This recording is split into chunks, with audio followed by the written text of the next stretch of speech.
Diyos. Chine-change ang mind natin. Amen. Binabago ang ating mindset. Kasi po, ang mindset ay mahalaga para sumagana ang buhay. Amen. Diba? Gusto natin yung sumagana ang buhay natin, mga kapatid. Praise God. So, pag binago natin yung mindset natin, yan daw po ay gaganda at gaganda ang buhay natin sa tulong ng ating Panginoon. Sabi dito, we must first change our mindset.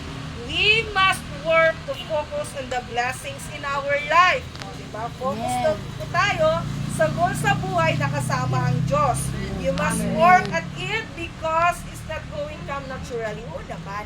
Lord, please, bigyan mo ko ng magandang trabaho. Hindi ka naman nag-apply, hindi ka naman kung ikaw ay estudyante, hindi ka naman nag-aral ng mabuti. Oh, di ba? Paano si Lord ngayon mag-work sa pinapangarap mo, di ba? Lord, gusto ko ng negosyo.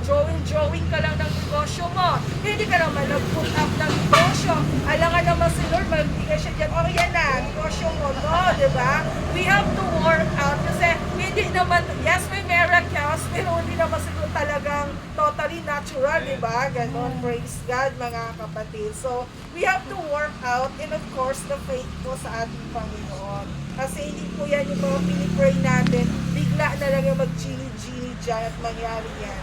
Praise God. So, yung mindset natin, kailangan baguhin din po yung natin, mga kapatid. Kasi di ba, culture na natin yung puro pangarap,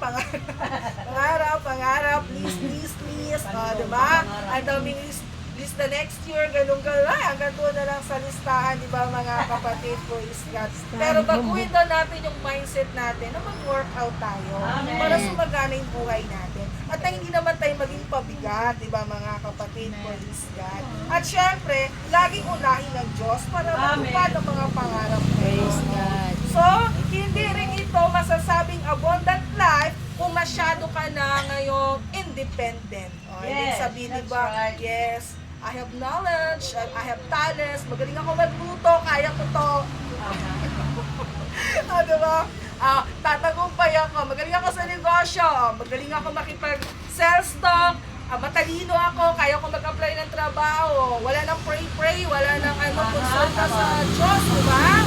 Confident na talaga, hindi na mag-ask ng guidance ni Lord kasi matalino nga, diba? Pero hindi raw natin ma-attend ang abundant life pag ganyan po ang mindset natin, mga kapatid. Praise God. And then sabi dito, give it a try. O yun na nga, diba? Give it a try. So ibig sabihin, gawin mo. As quickly as you can, kailangan daw mag-list ka muna ng 10 bagay para sumunod sa iyo ang abundance of life, mga kapatid. Ito daw dapat ang mindset natin para lalong sumagana ang buhay. Isulat mo, I have health. Number 1, malusog ako. At ang kalusugan ko ay galing sa Diyos. Then, ka na kaagad doon. Yun ang una nating ilista para maganda yung mindset natin. I have health. Sabi ni Mama kanina, magaling yung tubo niya. Diba? Check! Thank you, Lord. Diba? Lord. Dapat ang mindset. I have roof. Kahit anong roof pa yan, maliit man yan, malaki man ang bahay mo, mansion man o hindi. At ilagay rin daw natin, I have food. Totoo, diba? I'm very hot. The sun is shining very hot. The sun is shining! O, thank you na tayo, diba? Totoo naman, the sun is Amen. shining, o, diba? And ito ang pinakamahalaga, I am alive. I am alive.